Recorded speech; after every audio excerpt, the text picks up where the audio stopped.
If you live in San Diego County, you've probably driven through one of the county's 6 roadside checkpoints, and a Border Patrol agent has likely asked you if you are a U.S. citizen.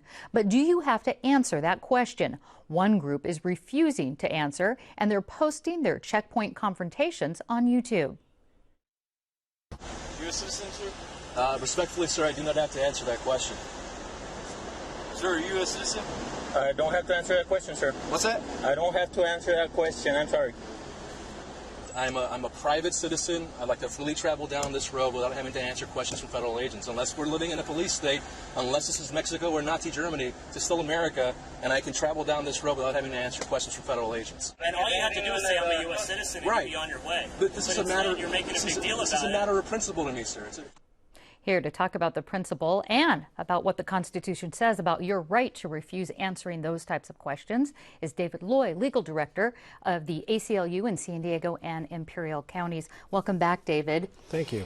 The constitutional argument that this gentleman and many are saying, what does that involve as far as your right to refuse to answer? I think they're absolutely correct. Whenever questioned by law enforcement, all persons have the right to refuse to answer questions. As far as your right to privacy, your right to revoke, to remain silent. It's a right to remain silent. It's a right to privacy. It's a right to simply refuse to cooperate and refuse to answer questions. Another issue is the checkpoints themselves. If they are constitutional, where does that stand right now? The Supreme Court held in a case called Martinez-Fuerte that the government does have the right to set up interior immigration checkpoints near the border to assist in immigration enforcement. The ACLU strongly opposes those checkpoints. We think that checkpoints, suspicionless checkpoints, are the hallmark of a police state, not a free society. We think they're fundamentally un-American. Let's hear what the Border Patrol has to say about it. We asked the Border Patrol to join us from San Diego. They declined, but they sent this statement which reads in part, Border Patrol immigration checkpoints do not give Border Patrol agents carte blanche to automatically search persons and their vehicles. Probable cause can be developed from agent observations, record checks, non-intrusive canine sniffs, and other established means. Let's talk about these other reasons why they are stopping you, let's say to check for illegal drugs. Are those any valid claims? Well, the checkpoints stop everyone. And the Supreme Court held that the checkpoints have to be justified by immigration purposes. They cannot have the primary purpose of criminal law enforcement.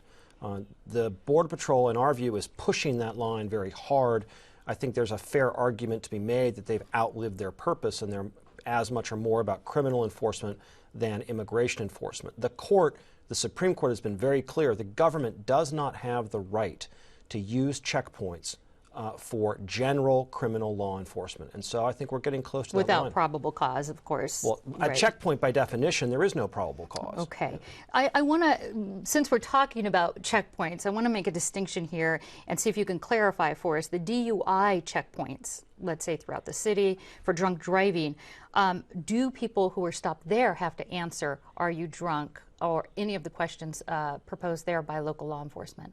No, I do not think so. The Supreme Court has upheld the right to conduct those kind of checkpoints, but no, I do not believe that anyone is obligated to answer any question that is asked. When do you have to fork over your license or follow what an officer says at a checkpoint? Only, in my view, when there is reasonable suspicion or probable cause that the person has in fact committed a traffic violation, and then you need the license to issue a citation or otherwise identify the driver.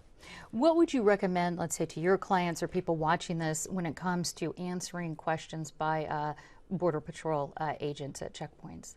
That's a personal decision that each individual has to make based on their willingness to stand up for their constitutional rights and their willingness to endure the suspicion or persuasion that Border Patrol might try to exert upon them. But I always applaud anyone willing to stand up for their rights, because if you don't use your rights, you will lose them. All right, we are out of time. David Loy, Legal Director for ACLU, thanks so much for joining us. Thank you.